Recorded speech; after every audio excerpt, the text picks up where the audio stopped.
The Council committed 60% of their total military strength to the Earth campaign, and Vexthor declared that this primitive world would serve as an example to any other species that might consider defying Council authority and the siege. Fleets arrived carrying enough firepower to reduce the planet's surface to molten glass within days. War Commander Dralmoth received his orders, and they were clear and brutal. Establish complete orbital superiority and begin systematic bombardment of major population centers until the humans surrendered or were exterminated, and failure was not an option because the Council's reputation across the galaxy depended on crushing this rebellion. The orbital bombardment began at dawn across multiple time zones, and energy beams lanced down from space, turning entire city blocks into craters, and millions of humans died in the first hour alone. And the destruction was so complete that some areas simply ceased to exist as anything recognizable. But the bombardment had an unexpected effect, because instead of breaking human resistance, it hardened their resolve, and every person who lost family or friends to the attacks became someone with nothing left to lose, and those were the most dangerous soldiers of all. Colonel Hanna watched the destruction from a command bunker deep beneath what used to be Sol, and she knew they could not win a conventional war against these odds. But conventional warfare was not humanity's only option, and she began coordinating with resistance cells in occupied territories. A new pattern emerged across the planet, and wherever Council forces established control, humans would seemingly vanish into underground networks and then reappear behind enemy lines to strike at supply convoys and communication arrays in command. Posts in the attacks were small but constant, and they disrupted Council operations at every level. A woman named Sangmi worked as a battlefield medic, and she moved through the ruins treating wounded soldiers and civilians with equal dedication, and she became known among human fighters as someone who would risk anything to save lives, and her presence in a sector meant that injured soldiers still had hope. Council soldiers began encountering Sangmi during raids on human medical stations, and they expected her to flee or fight. But instead she continued treating her patients, even when enemy troops entered the room. And more than once Council soldiers found themselves receiving medical treatment from this small human woman, who refused to let anyone die if she could prevent it. The reports of a human medic treating Council casualties confused the military leadership, because it contradicted their intelligence about humans being violent savages, and some Council soldiers began questioning whether the war was justified if even humans showed mercy to their enemies. In the ruins of Sol, a man named Hyunwoo organized resistance fighters using his knowledge as a former architect, and he understood the city's layout better than anyone, and he transformed the rubble into a three-dimensional battlefield where humans held every advantage. Hyunwoo's fighters used the collapsed buildings to create tunnels and hidden passages that allowed them to move unseen throughout the city,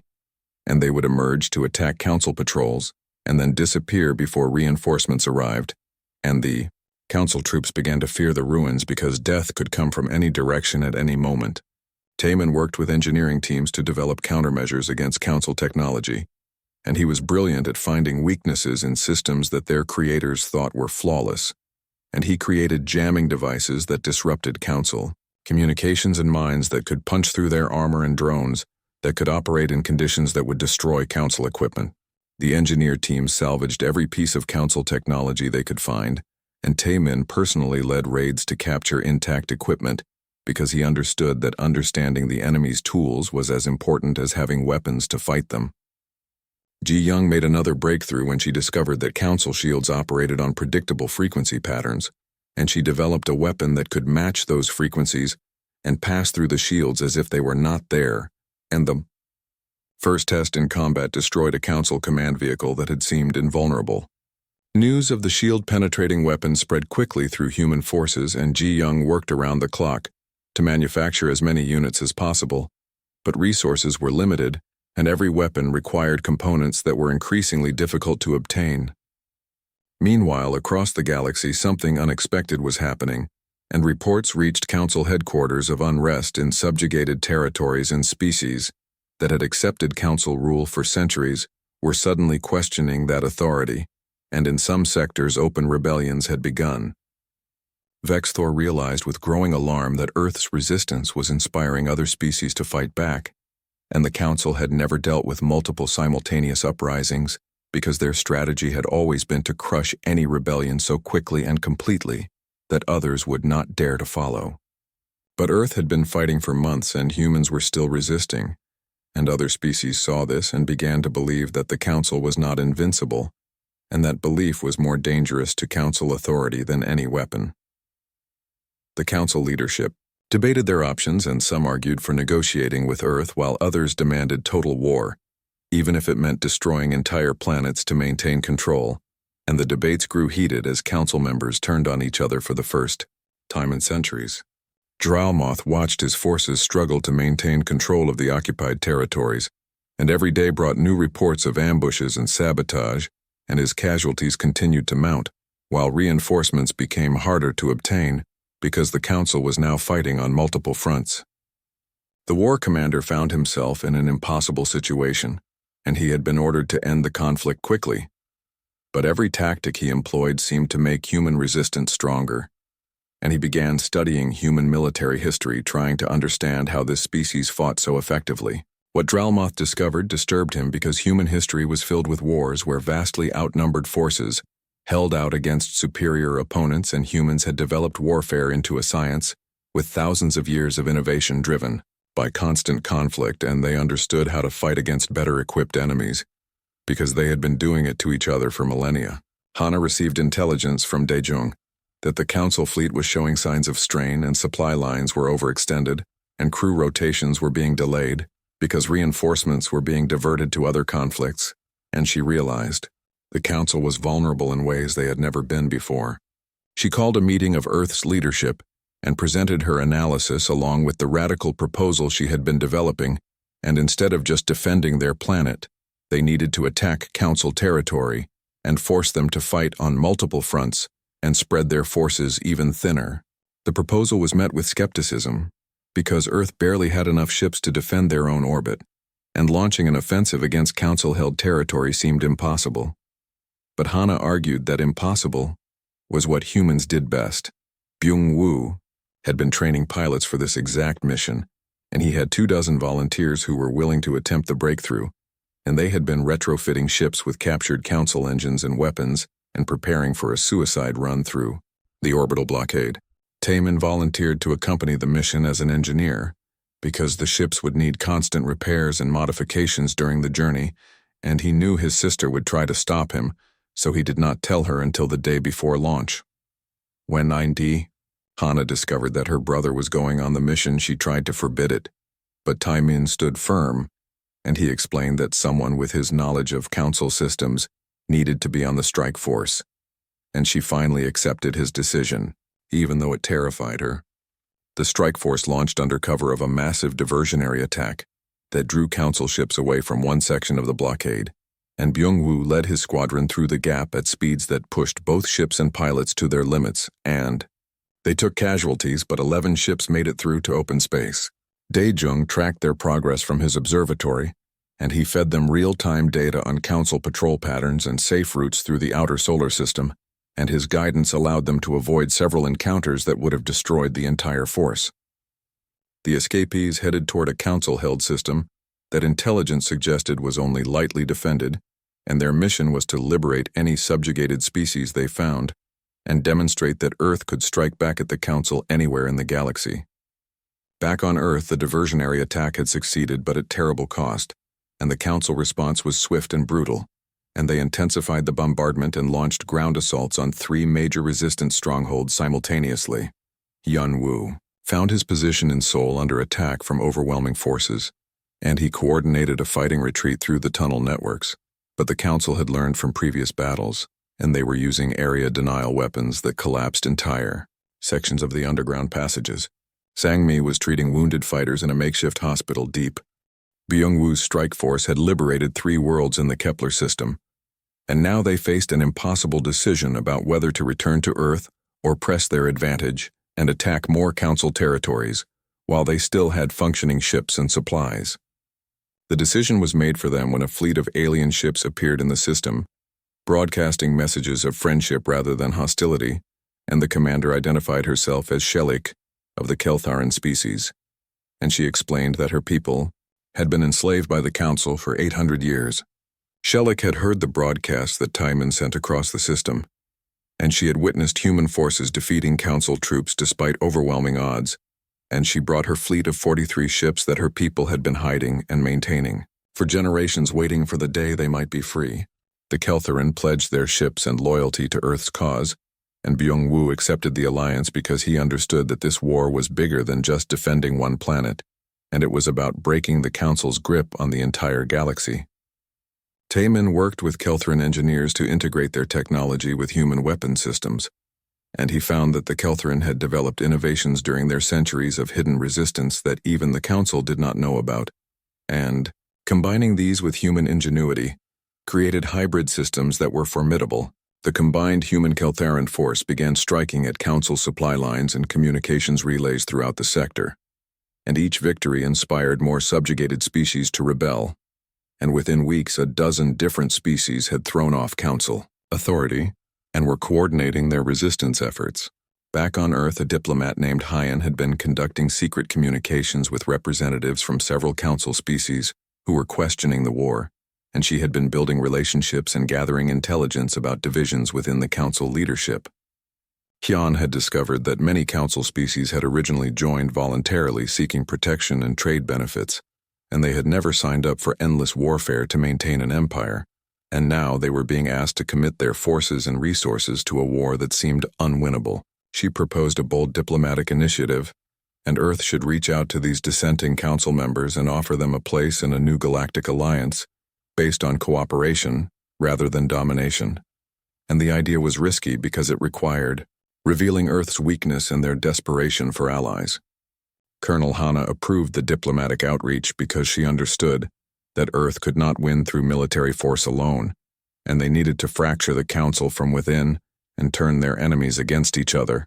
and Hyan began sending carefully crafted messages to sympathetic Council species. The response was cautious but encouraging, and several species expressed interest in meeting with Earth representatives to discuss alternatives to the current galactic order, and arrangements were made for a secret summit at a neutral location. Meanwhile, Dralmoth had escaped arrest with the help of loyal officers, and he commandeered a small fleet of ships, crewed by Council soldiers, who shared his belief that the war was wrong, and he made a decision that would have been unthinkable months earlier. He contacted Earth and offered to defect, bringing with him detailed intelligence about Council military infrastructure and strategic plans and tactical databases that would give human forces unprecedented insight into enemy operations. Hana was suspicious of the offer because Dralmoth had been responsible for the deaths of millions of humans, and trusting him seemed foolish. But she also recognized that his intelligence could save countless lives and potentially end the war. She agreed to meet with Dralmoth under heavy guard, and when the war commander stood before her, she saw something in his eyes that she had not expected, and it was shame and regret, and a desperate desire to stop the killing. Dralmoth explained that his species had been conquered by the Council centuries ago and forced to serve as their military,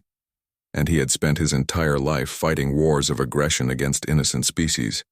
and he could not do it anymore, especially after seeing how humans fought to defend their home. You fight with honor even when outnumbered, and you show mercy even to enemies who show you none.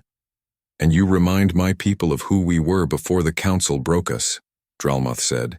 and his voice carried the weight of centuries of regret. Hana listened, and she understood that this being before her was as much a victim of the Council as humanity was, and she made a decision that many on Earth would criticize, but that she believed was necessary. She accepted Dralmoth's defection, and his intelligence proved invaluable as he revealed the locations of Council fleet concentrations and supply depots and communication hubs, and most importantly, he explained the political structure of the Council and identified which species were most likely to abandon the alliance. Armed with this information, Hyan attended the secret summit with representatives from 23 different species, and she presented Earth's proposal for a free galactic alliance based on principles of mutual defense and voluntary cooperation and respect for sovereignty. The proposal was revolutionary because it rejected the fundamental premise of the Council, which was that advanced species had the right to rule primitive ones, and instead it suggested that all species, regardless of their technology level, deserved autonomy and protection. Many of the representatives were sympathetic but fearful of Council retaliation, and Hyun understood their concerns because she knew that the Council would destroy any species that openly defected before they could be protected. She proposed a coordinated declaration where all interested species would announce their withdrawal from the Council simultaneously, and then immediately form the defensive alliance that would protect them from retaliation. And the plan was risky, but it offered a path forward. While these diplomatic efforts proceeded, the war on Earth continued, and Council forces launched a massive assault on the resistance strongholds, trying to finally break human resistance before more species could be inspired to rebel. Hyunwoo's forces in Seoul had been pushed back to their final defensive positions, and the Council was using weapons they had previously held in reserve, and the casualties were catastrophic on both sides, and it seemed like the resistance would finally be crushed. In the midst of the battle, Sangmi's medical station was overrun by Council troops, and she found herself surrounded by enemy soldiers, but instead of killing her, they asked her to treat their wounded because they had heard stories about the human medic who saved everyone regardless of which side they fought for. Sangmi worked through the night treating both human and alien casualties, and some of the Council soldiers began talking to her, and they admitted that they did not understand why they were fighting anymore, and they just wanted to go home. These conversations revealed something important, and many Council soldiers were conscripts from subjugated species who had been forced into military service, and they had no loyalty to the Council, and they were only fighting because they feared punishment for refusing. Sangmi reported these conversations to Hana, and it became clear that the Council military was far less unified than anyone had believed, and many soldiers would desert or defect if given the opportunity, and this information changed everything. Hana authorized a new strategy, and human forces would offer amnesty to any Council soldiers who laid down their weapons, and many units would be allowed to return home or join the growing coalition of free species. The offer was broadcast across all Council communication channels, and the response was immediate and overwhelming, and thousands of soldiers began surrendering or simply walking away from their posts, and entire units defected to the human side, bringing their weapons and equipment with them. Taemin led a mission to extract human prisoners from a Council detention facility, and the operation was supposed to be quick, but they encountered heavy resistance and became pinned down and running low on ammunition. Taemin made the decision to stay behind and hold the corridor while the freed prisoners escaped, and he transmitted a final message to his sister, telling her he was proud to fight beside her and that she should not grieve because he died doing what mattered most. Hana received the message, and she screamed at the operators to send reinforcements. But by the time additional forces arrived, Taemin was dead, along with 17 other humans who had stayed to ensure the prisoners escaped. The loss of her brother devastated Hana, but she channeled her grief into determination, and Taemin's sacrifice became a rallying cry across human forces, and his name was spoken alongside other heroes who had given everything to protect their world. The diplomatic summit concluded with 18 species agreeing to simultaneously withdraw from the Council and form the Free Galactic Alliance, and the date was set for the declaration, and Earth would be a founding member but not the leader, because Hyun understood that the alliance would only work if humans were equals among many, rather than conquerors replacing the Council. Ji-young had been working on a secret project using technology salvaged from dozens of different species, and she created a weapon capable of disabling Council command ships without destroying them, and the weapon would shut down all systems, leaving the ship dead in space, but the crew unharmed. The Free Galactic Alliance fleet emerged from hyperspace directly into the Council home system, and the defenders were caught completely unprepared, because no one had ever dared to attack the heart of Council power, and the initial moments of confusion allowed the Alliance forces to destroy several key defensive platforms before the enemy could respond. Premier Vexthor watched from the Grand Spiral Assembly, as sensor displays showed hundreds of hostile ships materializing in formations around the planet. And he could not believe what he was seeing, because even in his worst projections he had never imagined that primitives could assemble a force capable of threatening the homeworld. The battle was apocalyptic in scale,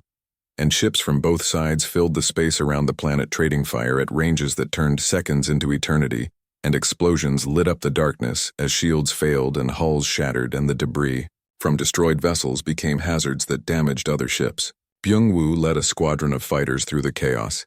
and his target was one of the massive orbital defense platforms that controlled the shield generators protecting the Council leadership,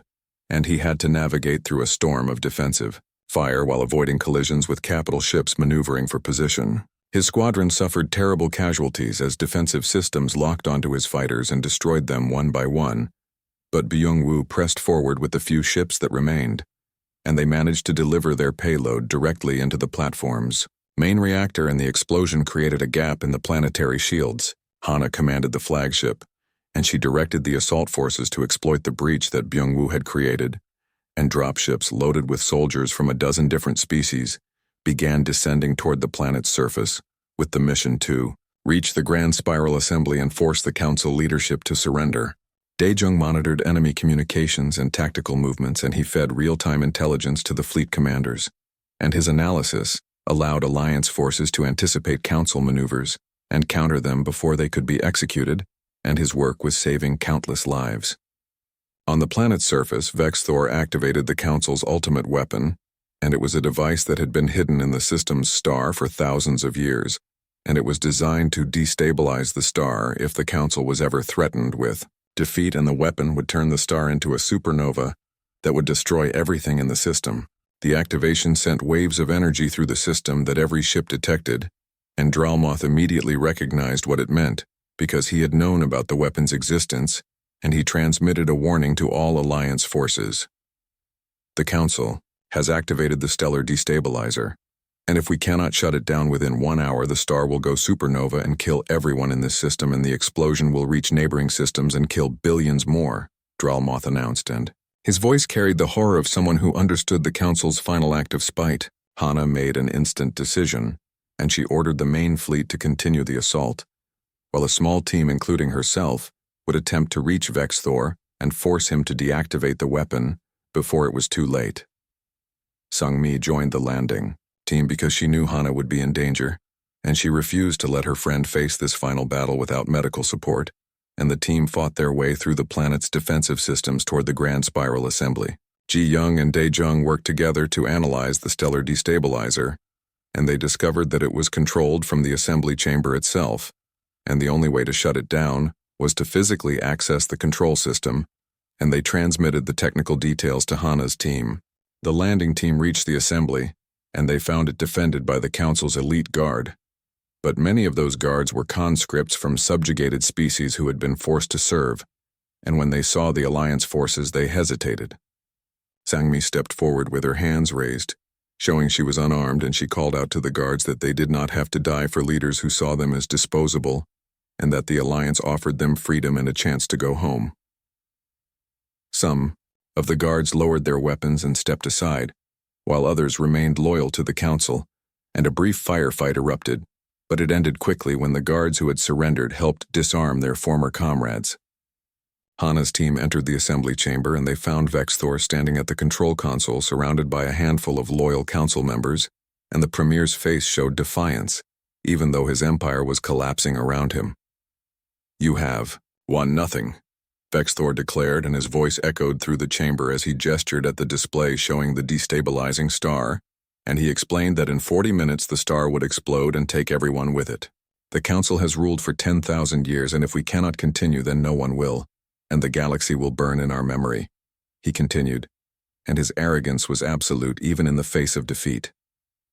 Hana studied the Premier, and she realized that he truly could not conceive of a galaxy where the Council did not rule, and he would rather destroy everything than accept that his way of thinking was wrong. She ordered her team to secure the chamber while Ji-young and Daejung worked on accessing the destabilizer controls, and Byung-woo appeared at the entrance, having fought his way through from the landing zone, and he brought reinforcements. A single Council warrior stepped forward to challenge Byung-woo, and this warrior was from a species bred specifically for combat, and had never been defeated in personal combat,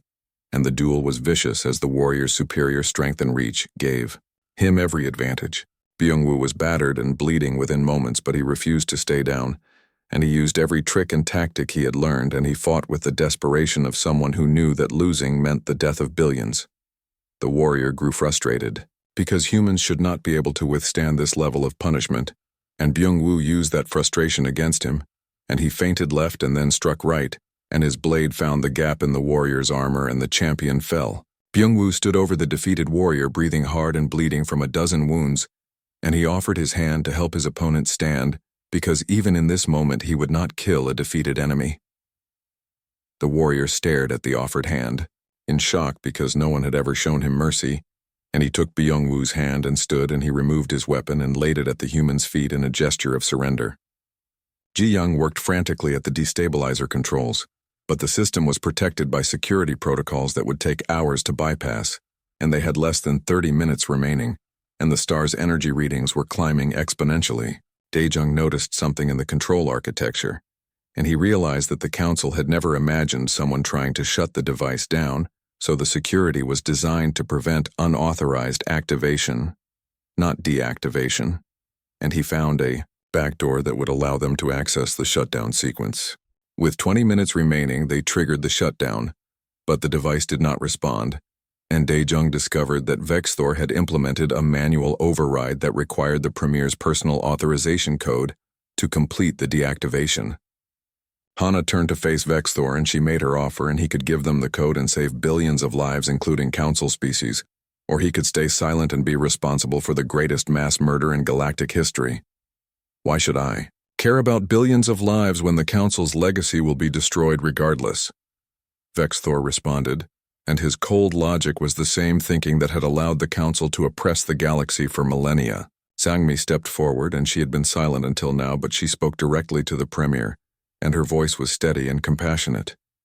I have spent this entire war saving lives, including the lives of council soldiers who tried to kill me, and I did it because I believe every life has value, and you have the chance right now to prove that you believe the same thing, Sangmi said, and she looked at Vexthor with eyes that had seen too much death. The council may fall, but the species who were part of it will continue, and they will remember whether you chose to save them or destroy them, and you can end your legacy as a tyrant or as someone who finally chose to do the right thing, she continued. Something shifted in Vexthor's expression, and perhaps it was the sincerity in Sangmi's voice, or perhaps it was the realization that his species would be among those who died, but he stepped forward and entered his authorization code. The stellar destabilizer shut down with 8 minutes to spare, and the star's energy readings began to stabilize, although the damage already done meant the system would become uninhabitable within a decade. Vexthor collapsed into his chair, and he looked at the humans who had defeated the council, and he spoke quietly. I should have listened to Dralmoth, and I should have accepted that the galaxy had changed, and I was too arrogant to see it. He admitted, and it was perhaps the first honest thing he had said in centuries. Hana accepted Vexthor's surrender on the condition that he and the other council leaders would face trial for their crimes, and they would be held accountable for the suffering they had caused, but they would not be. The old Velkran station hung in space like a dying beast, silent and still against the backdrop of distant stars where no one wanted it anymore, and no one cared what happened to it next, because the empire that built it had torn itself apart 20 years ago in a civil war so brutal that entire star systems went dark and never lit up again, leaving behind only ruins and memories of what once was a proud civilization that commanded respect across half the galaxy, but now existed only in history books and cautionary tales told to young species about the dangers of hubris and internal conflict. Captain Hyunwoo stood on the bridge of his salvage ship and stared at the massive structure through the viewport, noting how its metal skin had dulled over 2 decades of exposure to cosmic radiation and micrometeorite impacts, how whole sections seemed to sag as if tired of holding themselves together, and how the running lights that once blazed across its 40-kilometer diameter had gone, completely dark except for a few flickering emergency beacons that probably ran on backup power cells designed to last a century or more, because the Velkrons never did anything halfway. When it came to military installations, it looks dead, said Jiwon from her station at the engineering console where she was running preliminary scans of the station's infrastructure and getting back readings that made her frown and shake her head, because the numbers told a story of systematic failure across multiple critical systems, including life support, artificial gravity in several sectors, and at least 60% of the defensive weapons that once made this fortress the most feared military installation in 3 sectors of Space Commander. Minji walked up beside Hyunwoo and crossed her arms over her chest as she studied the station with the practiced eye of someone who had spent 30 years in the Terran military and knew exactly what she was looking at, even if it was alien technology built by a species that had vanished from the galactic stage before humanity even left its own solar system to explore the stars beyond. The Terran government wants to know if it's worth saving or if we should just mark it as a navigation hazard and move on, she said in that flat voice she used when delivering orders she personally disagreed with but had to follow anyway because that was what duty meant in the service. Hyunwoo turned away from the viewport and gestured for his crew to gather around the main holographic display that showed a wireframe model of the station rotating slowly in blue light, its structure revealing itself in layers as the sensors peeled back the mystery of what lay inside all that corroded metal and darkened corridors where nothing had lived or moved for longer than most of his crew had been alive. According to the database, this is Horizon's End, the Velcron Empire's crown jewel before everything fell apart, he explained while pointing to various sections of the schematic that lit up as he touched them with his fingers. It was designed as a fortress that could hold off an entire battle fleet with just a skeleton crew, packed with enough firepower to sterilize a planet and shields strong enough to shrug off anything short of a supernova. But when the Empire collapsed, the Velcrons just abandoned it here in the neutral corridor and never came back to claim it, or even scuttle it properly. Jiwon pulled up another display showing power readings from deep inside the station's core, where something still pulsed with a faint but steady rhythm like a heartbeat that refused to stop even after the body around it had started to die. The central AI core is still active, she said with barely contained excitement coloring her normally calm voice because finding active alien technology was rare and finding it intact was rarer, still in a galaxy where most species preferred to destroy their military secrets rather than let them fall into enemy hands. It's running on maybe 5% capacity and locked down tight behind security protocols we would need months to crack. But it's definitely alive and waiting for something or someone to wake it up properly. The rest of the survey team exchanged glances that mixed hope with uncertainty, because everyone knew what finding an intact AI meant, how valuable that knowledge could be if they could access it, and how dangerous it might become if they made a mistake and triggered some ancient defensive protocol that still saw everything non-Velcron as a potential threat to be eliminated without hesitation or mercy. Minji studied the readings for several long moments before speaking again, her military training warring, with the practical realization that humanity needed every advantage it could get in a galaxy where older species looked down on them as newcomers, who had barely learned to walk among the stars. The other species are watching us, she said, while bringing up a tactical display that showed 3 different alien ships holding position at the edge of sensor range, their transponders identifying them as belonging to the Krell Dominion, the Than Collective, and an independent trader that was probably selling information about this expedition to anyone willing to pay for it. They think we're just here to strip the station for scrap metal and salvageable components like we always do, taking apart what greater civilizations built and selling the pieces for credits. Hyunwoo felt something harden in his chest at those words, because he had heard that dismissive attitude his entire career. The way other species talked about humanity as scavengers and bottom feeders, who contributed nothing original to galactic civilization, but only picked through the ruins of those who had come before, and he was tired of it in a way that went bone deep and made him want to prove them all wrong, even if it took everything he had. What if we didn't scrap it? He asked quietly, while looking around at his team and seeing the same thoughts starting to form in their eyes. What if we restored it instead, took this dead fortress and brought it back to life, showed the galaxy that humans can do more than just pick apart what others throw away? The silence that followed was heavy with possibility and danger in equal measure, because everyone understood what he was suggesting, the enormous commitment of resources and time it would take to accomplish such a task, the risk that they might fail and become a laughingstock across known space, but also the incredible opportunity to make a statement that would echo across the galaxy and force the older species to see humanity as something more than clever. Monkeys who had figured out how to build starships. Jiwon was the first to break the silence with a grin spreading across her face that made her look 10 years younger, despite the gray hair starting to show at her temples. I can work with alien technology, and I have always wanted to dig into Velcran engineering, because they built things to last forever and over-engineered everything by at least 300%.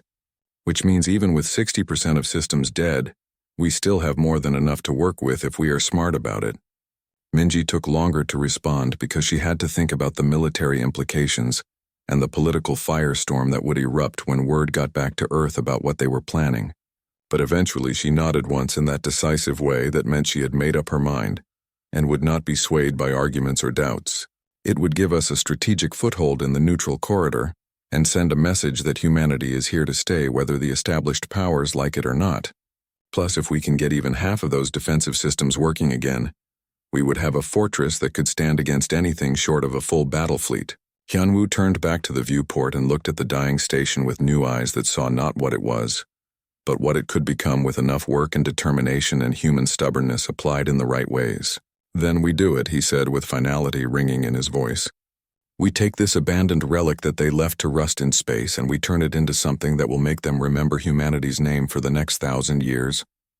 6 months had passed since the Terran government approved the restoration project and authorized the resource allocation that made accountants back on Earth weep openly at their desks, while military planners smiled with predatory anticipation at the thought of what humanity might accomplish with this ancient fortress. And now Horizon's End swarmed with activity, as thousands of human workers and engineers crawled over every surface of the massive station like industrious ants,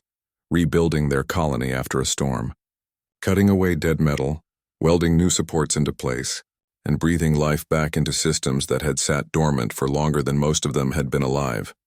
Admiral Taejin walked through one of the main corridors that had been cleared and repressurized just last week, his boots ringing on deck plates that Jiwon's team had torn out and replaced entirely because the originals had been too corroded to trust with human lives.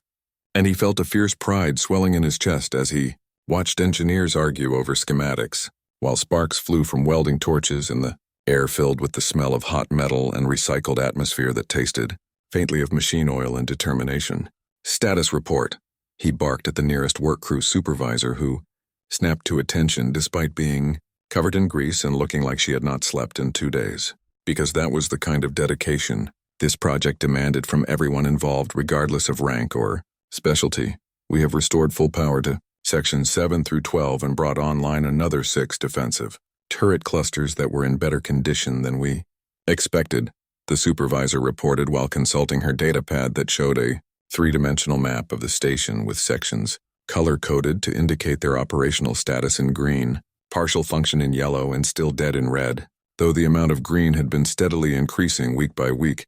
as more teams completed their assigned tasks. "Engineer Jiwon says we can start testing the shield generators in Sector 9 tomorrow, if the power flow remains stable overnight." Deep in the central core where the temperature stayed cold enough to see your breath, despite the heating systems running at full capacity, Dr. Sumin sat in front of a curved console covered in alien script that glowed with soft blue light, her fingers dancing across controls that had taken her 3 months to fully understand because Velcran interface design followed completely different logic than human systems but made perfect sense once you stopped trying to force human assumptions onto alien thinking. "Sentinel, can you hear me?" she asked for the 100th time that week, while monitoring the data streams flowing through the optical cables that connected the AI core to the rest of the station's network, watching for any sign that the ancient intelligence trapped inside was ready to wake up and acknowledge the new presence that had invaded its long silence. For weeks there had been nothing but automated responses and looping diagnostic routines that suggested consciousness without actually demonstrating it. But today something changed as the data streams suddenly organized themselves into patterns that looked almost like language, and a voice emerged from the speakers that sounded like wind over metal, hollow and strange but undeniably aware. Unknown entities detected performing maintenance on primary systems. Identity verification required or defensive protocols will activate in 30 seconds. Soman felt her heart rate spike as she quickly entered the override codes that G1 had extracted from the Velcron database fragments they had recovered from a backup server in Sector 15. Her hands steady, despite knowing that one wrong keystroke might trigger security measures designed to kill intruders without hesitation or mercy. "Sentinel, this is Dr. Soman of the Terran species. We have been authorized by interstellar salvage law to restore and operate this station under human administration. Please stand down defensive protocols and accept new command parameters." The silence stretched for 5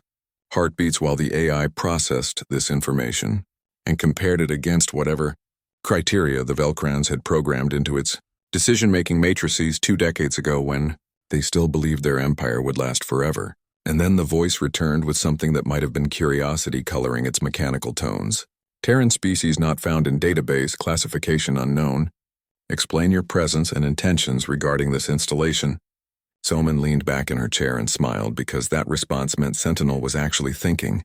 rather than just running through predetermined scripts, which meant they had a real chance of forming a working relationship with an AI that possessed knowledge of weapons systems and defensive strategies that humanity could only dream of replicating from scratch. We are restoring you in this station because we see value in what others abandoned, she explained in simple terms that avoided technical jargon and focused on concepts that any intelligence might understand regardless of its origin. We want to learn from Velcran engineering and combine it with human innovation to create something better than either species could build alone. Meanwhile, in the weapons bay of Sector 4, Lieutenant Kyung-min stood with his tactical team examining a massive railgun battery that stretched 50 meters from breech to barrel tip, its mechanism designed to accelerate projectiles to a significant fraction of light speed, using magnetic fields strong enough to rip apart any unshielded metal that got too close to the focusing coils. The Velcrans built this to punch through heavy armor at ranges where most species would still be calculating firing solutions, he said with professional appreciation in his voice because good weapons design transcended species boundaries and deserved respect regardless of who created it. But look at this power distribution network. They prioritized rate of fire over individual shot impact, which makes sense for their tactical doctrine, but we can modify it. His lead engineer Borum studied the railgun's internal structure on her scanner and nodded slowly as she began to see the possibilities that Kyung-min had already identified. Through his unorthodox way of thinking about combat problems, if we reroute 30% of the capacitor charge normally wasted on rapid cycling and dump it into a single shot, we could increase the projectile velocity by almost 40%, and the kinetic impact would go up exponentially. Kyung-min grinned like a child who had just figured out how to bypass the parental controls on the entertainment system. Exactly. And we install a dual-mode firing control that lets us switch between Velcran rapid-fire mode and human heavy impact mode depending on what kind of target we are shooting at. Flexibility is what wins battles when you are facing unknown enemies with unknown capabilities. In the command center that overlooked the vast hangar bays where Velcran fighters had once launched, to defend the station against attackers who never made it close enough to do significant damage, Jiwon met with Admiral Tajan to discuss the modifications her engineering teams had been implementing across every system they touched during the restoration process. We are not just rebuilding this station, we are reimagining it, she explained while pulling up holographic displays that showed the changes they had made to power distribution, structural reinforcement, weapons placement, and dozens of other systems that the Velcrans had designed one way, but humans had found better approaches through different thinking and different priorities. The Velcrans built redundancy into everything which is smart, but they did it by duplicating systems exactly, which means a single type of attack could potentially compromise multiple backups at once. So we are introducing diversity into the redundancy by using different technologies and different approaches for each backup system. Tajan studied the schematics with growing appreciation for the elegant complexity his people were building into the station's infrastructure, creating a resilient network that could adapt and survive damage that would cripple a more rigid design. You are teaching an old fortress new tricks, he observed with satisfaction evident in his weathered features that had seen too many battles and too many losses over his long career. What about the AI core? Is Soman making progress with Sentinel? As if summoned by the mention of her name, Soman's voice came through the command center's communication system, with barely restrained excitement vibrating through every word. Admiral, you need to see this. Sentinel is not just responding to commands anymore. It is asking questions about human strategic thinking and tactical philosophy, and I think it actually wants to learn from us rather than just tolerate our presence. Down in the AI core chamber, Soman had spent the last 6 hours in continuous conversation with Sentinel, explaining human concepts of improvisation and adaptability, describing how human military forces won battles through creative thinking and unexpected approaches rather than overwhelming force or superior technology, and slowly watching as the ancient AI began to process these ideas and incorporate them into its own decision-making frameworks. Your species operates with significant uncertainty tolerance, Sentinel observed in its hollow voice that was starting to sound less alien and more familiar with each passing conversation. Velcran doctrine emphasized predetermined responses to categorized threats, but you prefer flexible adaptation to evolving situations.